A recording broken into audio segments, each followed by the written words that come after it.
দেশজুড়ে ভূমিকম্প অনুভূত হয় সকাল 10:38 ভূমিকম্পটির উৎপত্তিস্থল ছিল নরসিংদীর মাধবদীতে, তবে এর প্রভাব পড়েছে দেশের বিভিন্ন জেলায়। গাজীপুরের শক্তিশালী ভূমিকম্পে কেঁপে ওঠে ভবন ও বাড়িঘর।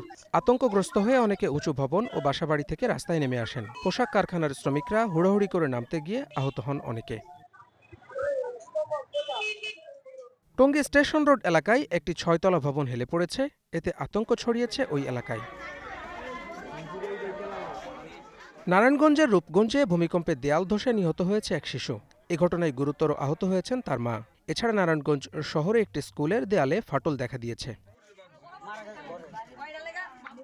ঢাকাসহ আশপাশের কয়েক জেলায় আহত হয়েছেন অন্তত 50 জন। পুরান ঢাকায় একটি ভবনের রেলিং ধসে পড়ে ঘটনাস্থলে নিহত হয়েছেন 3 জন। ফাটল দেখা দিয়েছে রাজশাহী বিশ্ববিদ্যালয়ের জরাজীর্ণ শের-ই-বাংলা হলে।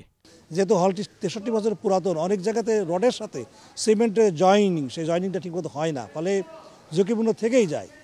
এই প্রেক্ষিতে ছাত্ররাও আবেদন করেছে, আমরাও হল প্রশাসন থেকে বারবার সেন্ট্রাল প্রশাসনকে লিখেছি। এর বাইরে কোনো জেলায় বড় ধরনের দুর্ঘটনার খবর মেলেনি। আবহাওয়া অফিস জানিয়েছে 5.7 মাত্রার ভূমিকম্পটি সৃষ্টি হয়েছে ভূপৃষ্ঠের 10 কিলোমিটার গভীরে। Desk report, star news.